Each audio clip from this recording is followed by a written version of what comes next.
Today, within the next few minutes that I have to share with us, I want to focus on sustaining wealth in this new era. Sustaining wealth in this new era. Over the years, we've been able to produce thousands of millionaires and hundreds of billionaires. So a lot of people that have been a part of the journey of empowerment that we have done. This year makes it 33 years of empowering people. So we already have a lot of people that are beginning to operate in that realm of millions, and some are beginning to operate in the realm of billions. But the challenge is sustainability. And that's what I want to focus on today, because every time we come every year, it's very, very important for us to continue to grow in our wealth creation journey.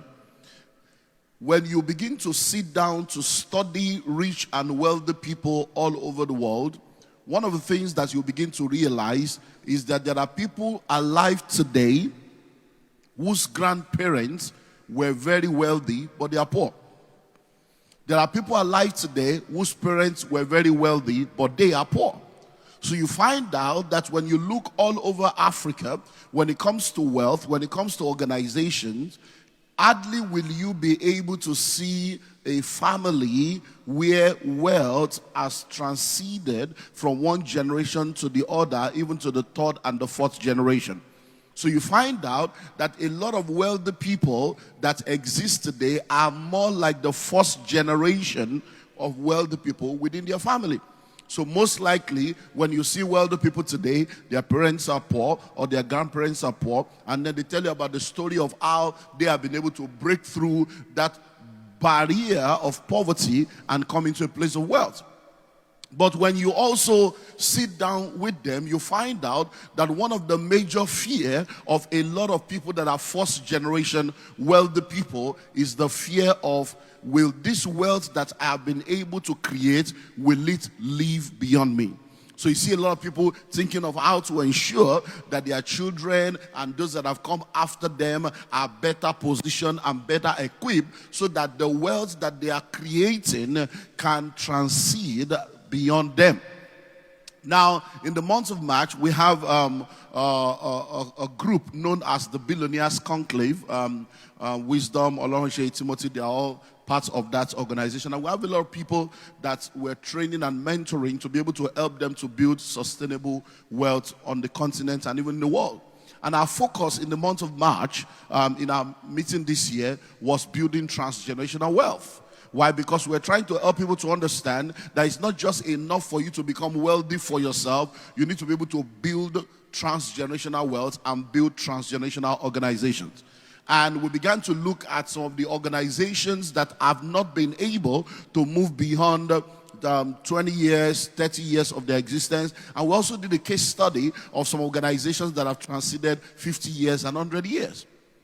And one of the things I shared with them, which is part of what I want to reveal to you today, is the fact that one of the reasons why a lot of organizations and a lot of wealth does not go beyond the first generation to become sustainable is because most of the time the first generation is always a pioneering generation.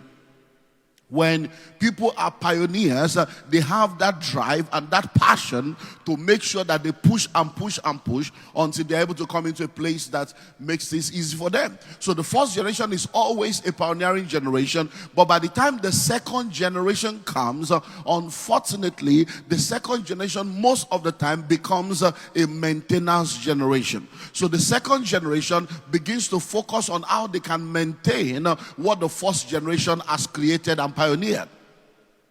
By the time we get to the third generation, you find out that the third generation have become an entitlement generation. Because most of the time, the third generation are people that are born into a place where they have not been able to understand the struggles of the first generation. They were born into wealth, they were born into ease, they have maybe to leverage on the possibilities that have been created by those that have gone ahead of them. So you now find out that by the time we get to the third generation, the wealth begins to fizzle out instead of being sustained.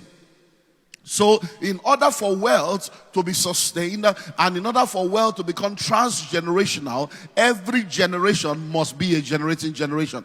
So the first generation must be a generating generation that continues to generate wealth.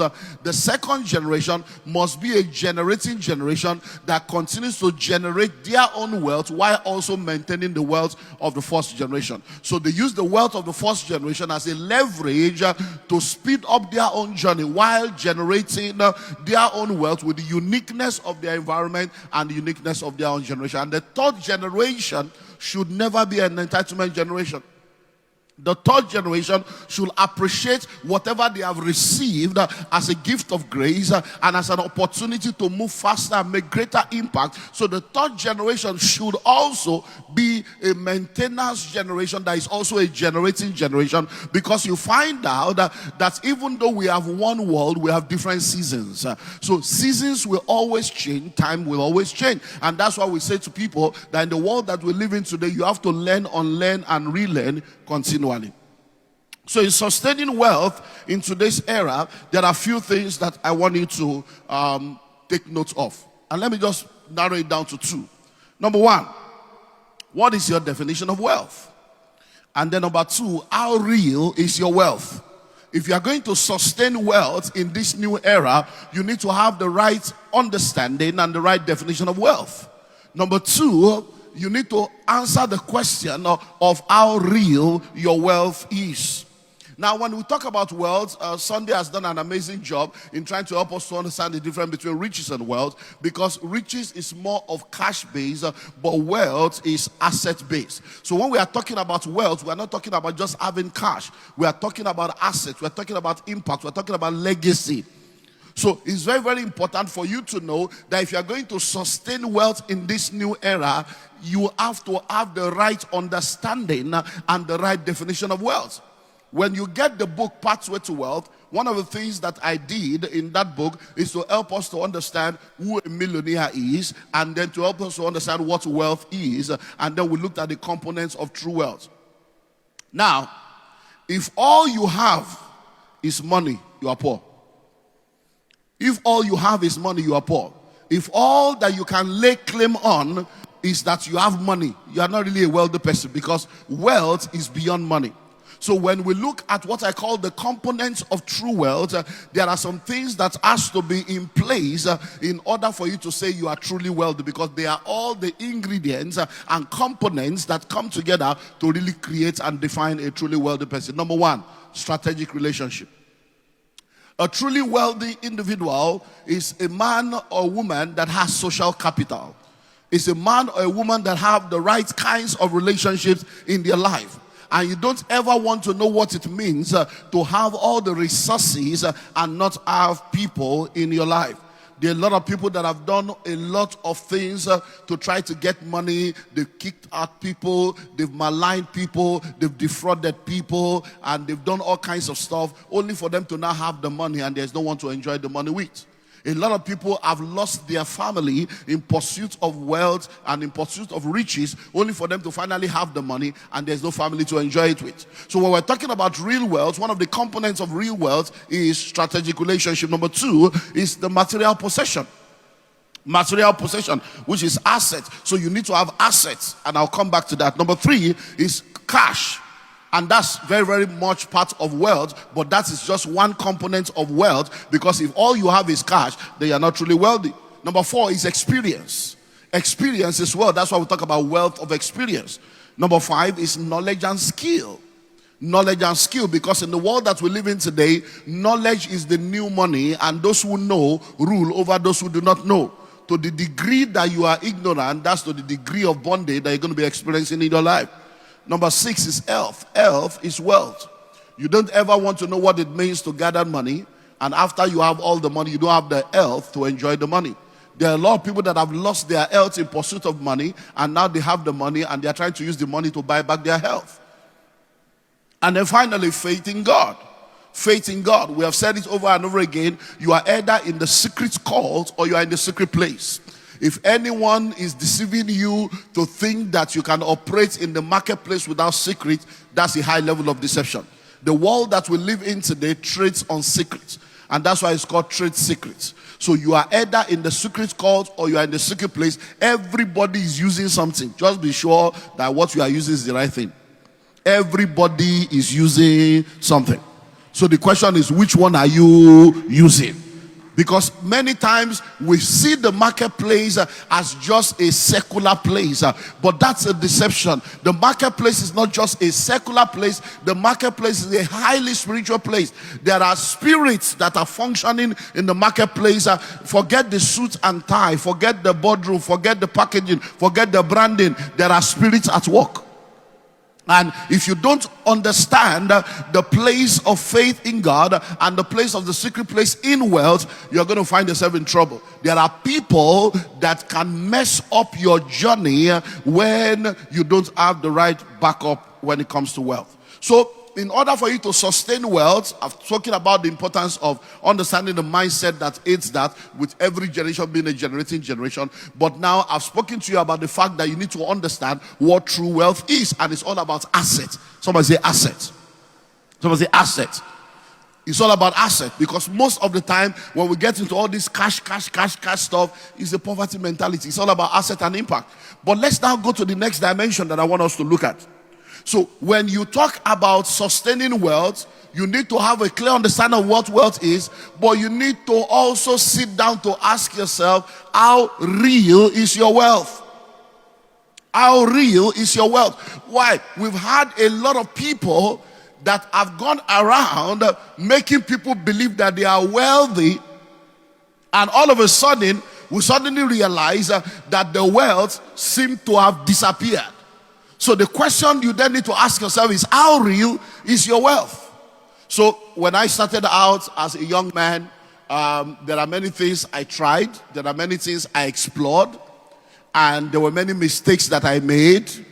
But over a period of time, I've been able to come into a place where I know what works for me and where I know what is stable and sustainable, so I don't get into some stuff anymore. But you see, when I look at young people today and I see how a lot of people get involved in all kinds of volatile stuff just because it seems to be the fad, it seems to be the rainy stuff, I sit down and I say, don't worry, they will learn. And I watch people refusing to listen. 6 years later, 8 years later, they come back to zero level. So we have today people that have handled millions before, but right now they have nothing to show for the millions they have handled. Why? Because what they thought was wealth was just riches. So they have not been able to have real. So how real is your wealth? So let me help you think through this. Just taking you through some thinking. Just think. You are a millionaire in quotes, and all your money is in the stock market. How real is your wealth? So a lot of people, all they have that they are calling themselves wealthy is portfolio wealth. They have bought shares here, they bought shares there, they bought shares there, and there's nothing wrong in that. But when we are talking about wealth, that is not really wealth, though. That is in the realm of riches. Because when you have money in the stock market and you have shares of this company, shares of that company, it's very powerful. It helps you to become rich. It helps you to have income. It helps you to make money. It helps you to grow your money. But when we are talking of real wealth, don't sit down in that realm. Because if the stock market crashes or that company falls up, you can move from 1 billion to 200 million. I think it was last year or 2 years ago when Facebook had a glitch for a few hours, and they said that the wealth of Zuckerberg was wiped out by like 7 billion just in a matter of hours or days or something. Now, so that's an example. So many people that are saying they are wealthy, how real is your wealth?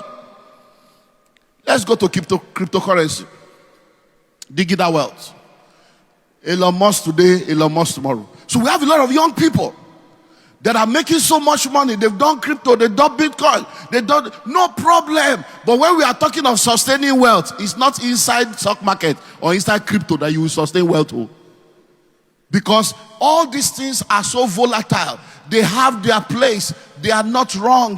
You can use them on your journey to make money, to increase the money. But when it comes to wealth that is sustainable, you have to ask yourself, how real is your wealth?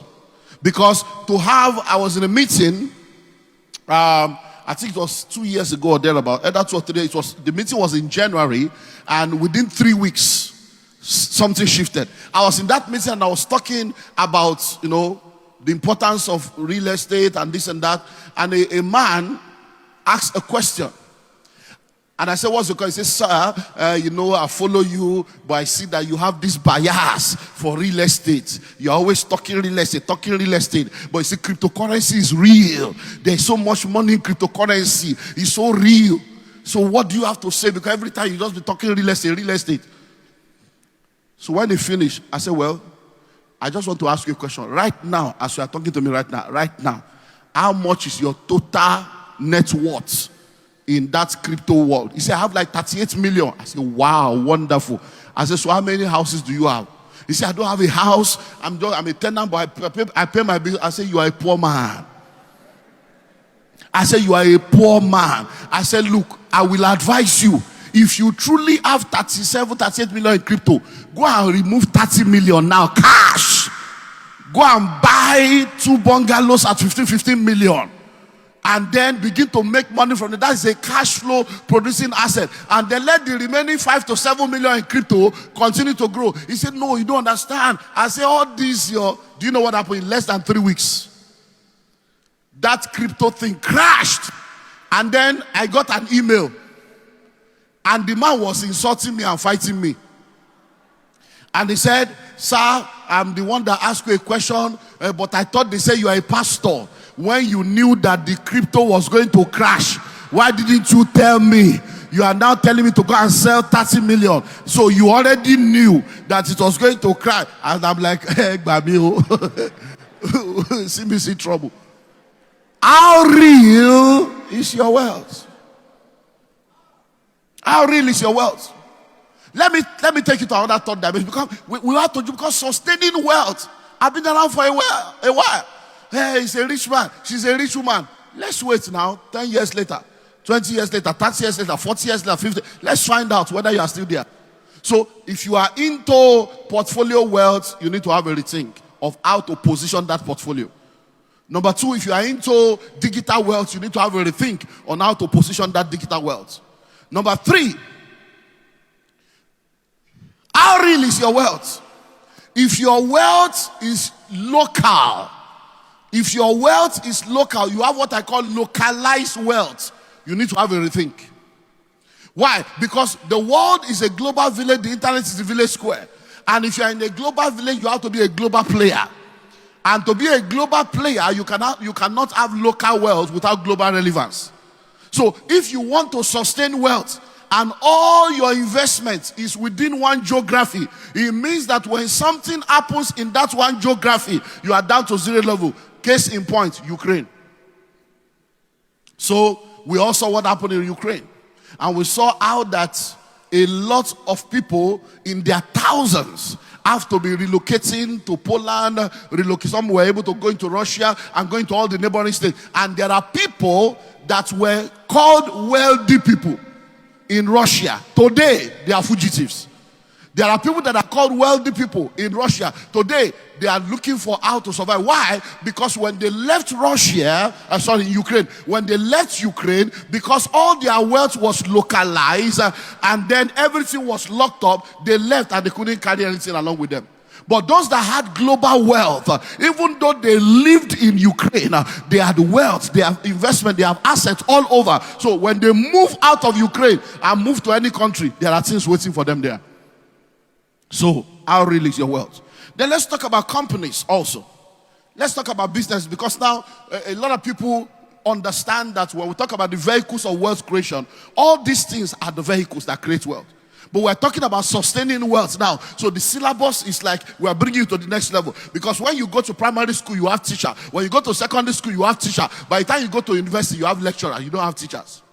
And you need to understand that in Wealth Summit 3.0, we cannot keep you at the same level, because over the last 2 years, many people have become millionaires already. And we need to now begin to give you the next dimension of the syllabus, so that you will not come and become a liability after 5 years of wealth.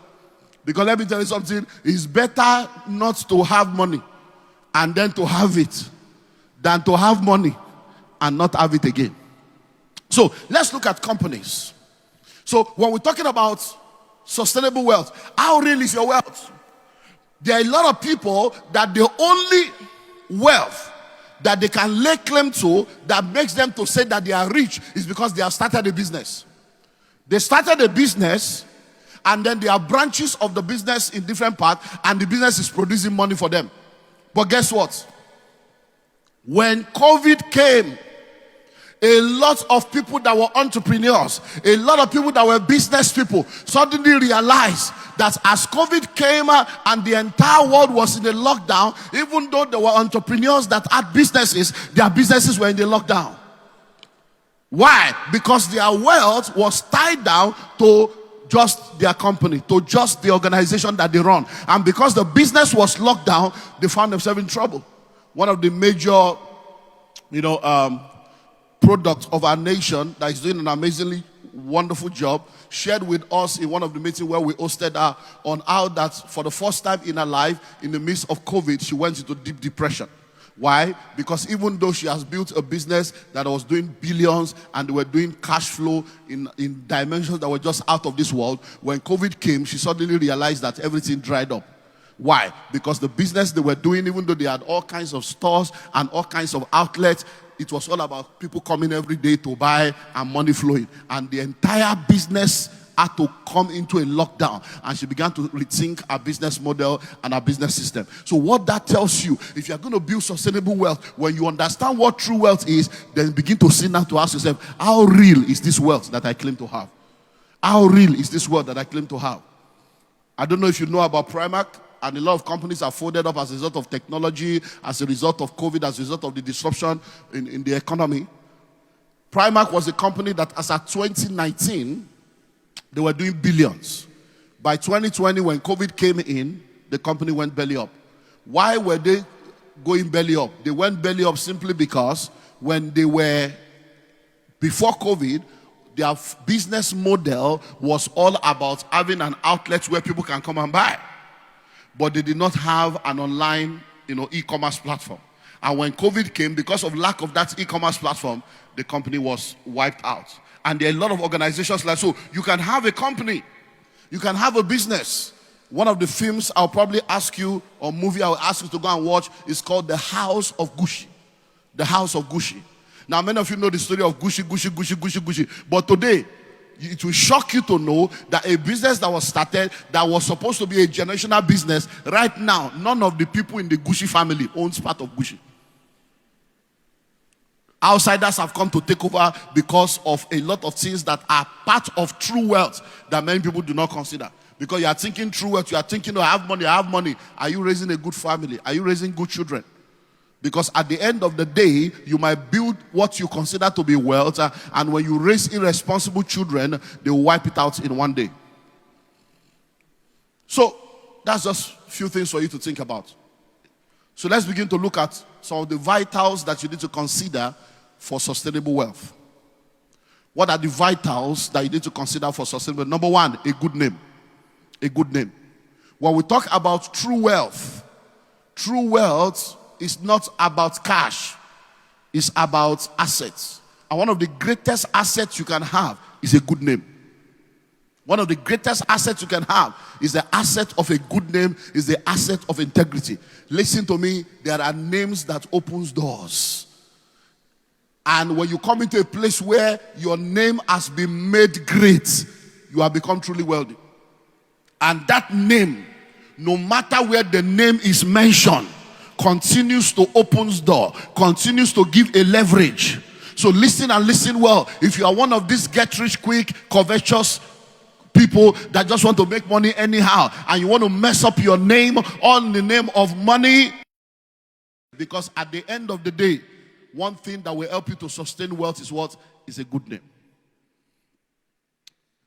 We have what they call the Billionaires Club in Nigeria, and a lot of the billionaires we know in Nigeria are part of that club. But there's a man in this country that became wealthy, in quotes, became rich, became a national figure, and every attempt he made to join the Billionaires Club, they kept rejecting him. They said, sorry, you can't be a part of this club. Yeah, we know you have something billion. You cannot be a part of this. And the singular reason why they did not, the two reasons why they did not accept him into that group is, number one, your name. Your name. Your name, when we push your name into the market, the news that comes with your name, the controversies that comes with your name, the stories that come with your name. We don't want that kind of stuff with this group. That everybody here, when we mention their name, nobody will say this about them. Number two, the process of your wealth. You see, everybody here, we can trace how they started. We can trace what they did and what they are doing to become wealthy. But when we look at you, we can see the money. But when we look down, we can't see how there is a wuru to the answer. And this was in the 8 days of this guy. If I mention it, many of you will know it. 8 days of this guy, he was playing in hospitality, playing in oil and gas, playing in the aviation industry, playing today. He's nowhere to be found. He's still alive. But nobody reckons with him anymore. Why? Because like Nee was saying in the first session, it's not about what you do now. Just come out and within 2-3 days, 2-3 years, you are making money and you say you are collecting money. No. It's not that. It's after 10, 20, 30, 40, 50 years. That's when we're going to know whether you are truly wealthy. Number two is positive values. Because when we are talking about sustaining wealth, these are the things that sustains wealth. Positive values. I don't know if you have read the book called Millionaire Next Door. Most of the time when we gather in the Billionaires Conclave and we talk about different things, one thing I keep talking about, which is a regular course, is winning at the home front. Winning at the home front. Winning at the home front. Why? No matter how rich or wealthy you think you are, if you miss it in the place of marriage and miss it in the place of parenting, you are fooling yourself. As I stand before you today, I can tell you stories upon stories upon stories of people that used to be very rich, but marital problem, children problem, wipe them out. All of us know Bill Gates. You think that because he has money, all is well at home until Bill Gates divorce. All of us know Elon Musk. Just this year, the daughter has come out to reject the father. Elon Musk's daughter said, I'm disowning you. You are no more my father. I'm changing my name.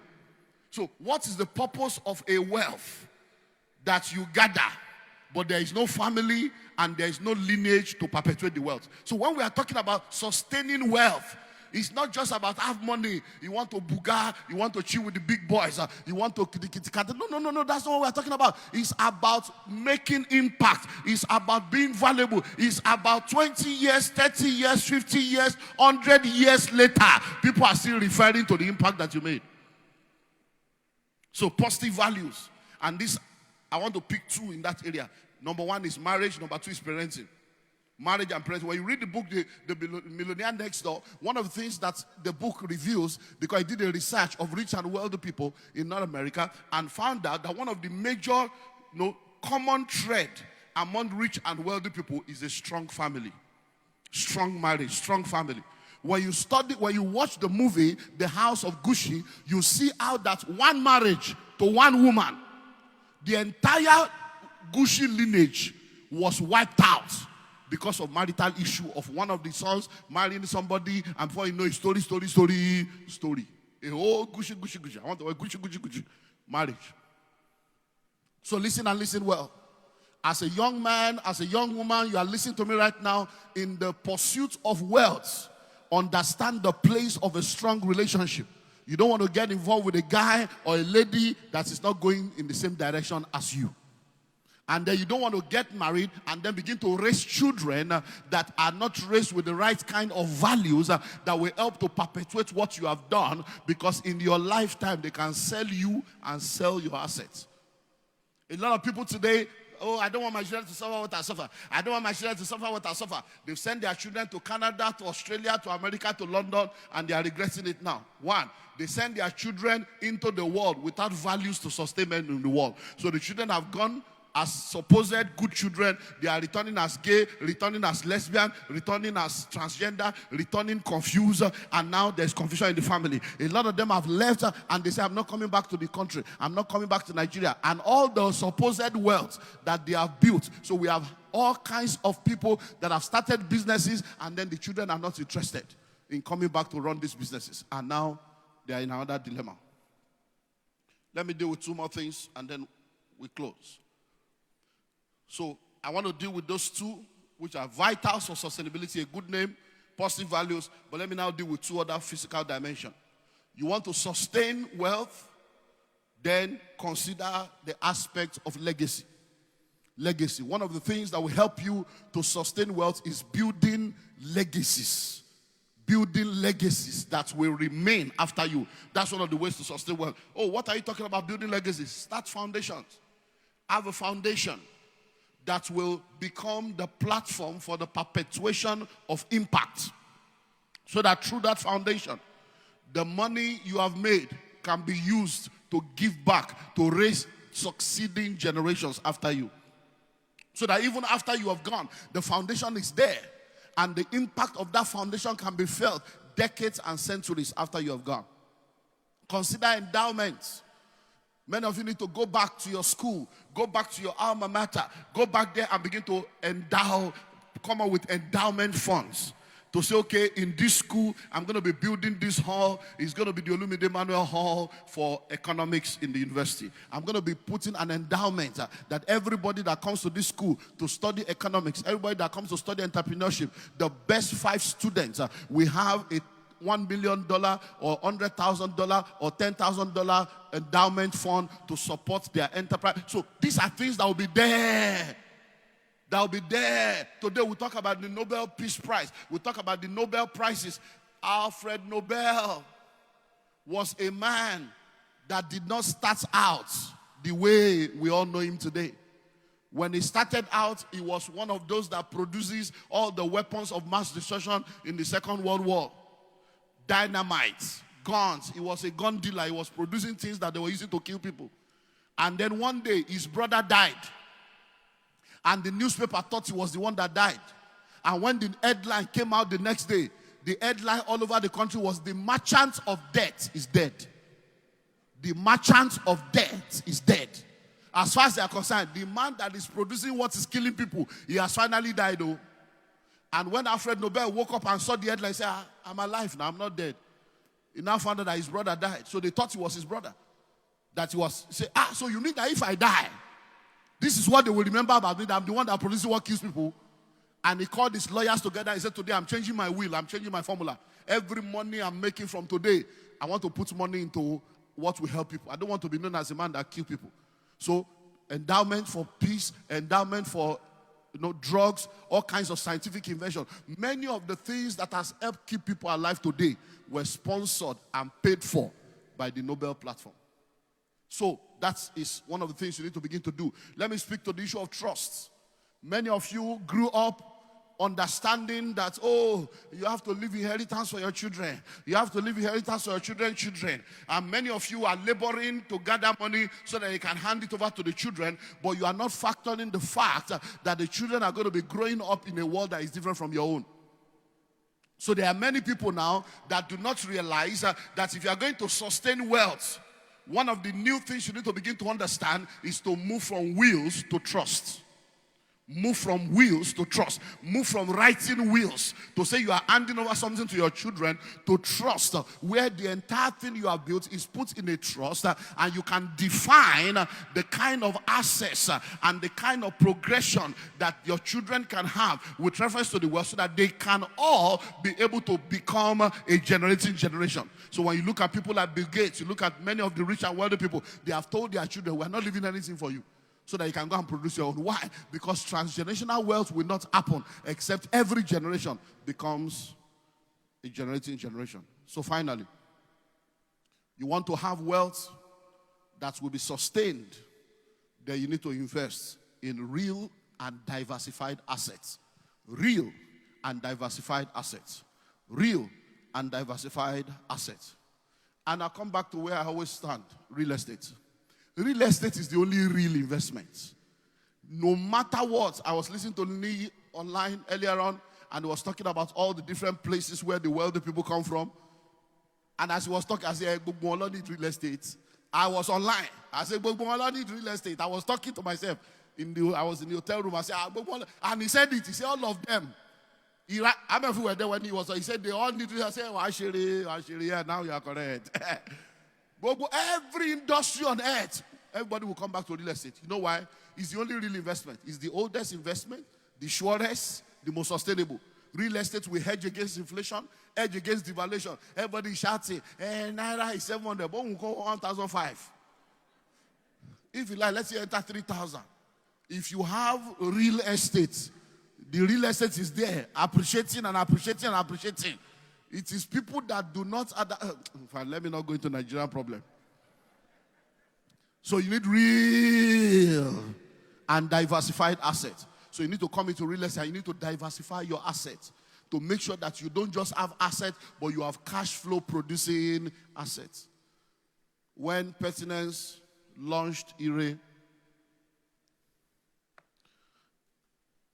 a song came to my mind. Ire, ire, ire, ire, ire, ayo, onpe o, oniki mabo, oniki mabo, ire. That's the song that came to us. Ire npe won, ashire, ire npe won. That means wealth, peace, joy, comfort is calling you. And I began to ask myself, how many people will hear the call of Ire? Why? A city today was a village yesterday. A village today will be a city tomorrow. You don't wait to buy land. You buy land and you wait. Many of you are sitting down here right now. 10 years ago, 20 years ago, 25 years ago, if you had just bought one plot of land at 50,000, today it's probably going to be millions that you have. So listen and listen well. Do you know that there are a lot of people today, the only thing that is keeping them is the wealth that their father and grandfather or ancestors put in place that they are still enjoying today, 10 years later, 20 years later, 30 years later, 40 years later. I had a very, very amazing discussion. I close with this. With someone very close to me. Just about 2 weeks ago. I've been part of this journey for a while. In the 60s, the person speaking to me is now 71 years old. And I've known this person for over 50 years. And this person's grandfather, look at the story now. This person's grandfather had a land in Isaleko, as in in the midst of the market. It's a 5-story building that they entered into an arrangement with a developer in the 60s. This developer did the development, and they had an arrangement that the developer will collect the proceeds for 25 years.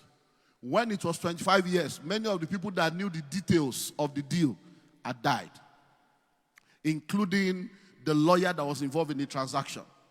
One of the children of the man was the only one living in that house. Every other person has moved on with their life. Because he was the only one living in that house, he was the only one that really had some little understanding of, you see, massive, this is... to cut a long story short, the developer capitalized on the absence of key players and capitalized on the level of that young man and gave him 10 million about 15 years ago. 10 million to extend, to be the one to sign and extend another 25 years for the developer. 10 million. Guess what? The case has been in court, one story after, so everybody, they've been on it because I've been involved in that process. I pray, do this, so they've been involved in it. To cut a long story short, from lower court, they finally won the case at the Supreme Court to discovering that the developer duped them by coming to one person. But where am I going to? Right now, everything has been settled. Do you know how much rent the developer is collecting? Listen, how much rent the developer is collecting every year from that property? 412 million. Yeah, per annum. That's what the developer will be collecting. So the person now came to share the testimony. Say, sir, it's done. It's done. That by October, they are returning the building to us. And that the rent that the developer is collecting is 412 per annum. Okay, so I'm telling you in advance, okay, because I'm at 412. October, so we are going to collect 412 now. And it's 6 of us remaining that we share the money. This is a 71-year-old woman. Okay, so that we know what to do with my own portion. Now, listen, this is a property of the 60s. A 70-something-year-old woman It's going to be. So imagine 412 every year. What are you doing? So all of you sitting down here right now, they are now telling you of La Vida Prime. They are telling you of Ire. They are telling you of a platform where you can just go and plug in. You are sitting down there. Sit down there. Whether you like it or not. Like they have said over and over again. When we started out, we were saying, trust us. Now, if you like, trust us. If you like, don't trust us. It's your life. Your poverty remains. We already have track record. We are producing. We are still producing. But the question I want to ask you and what I want you to think about is, where your ancestors has failed you, don't fail your descendants. Thank you.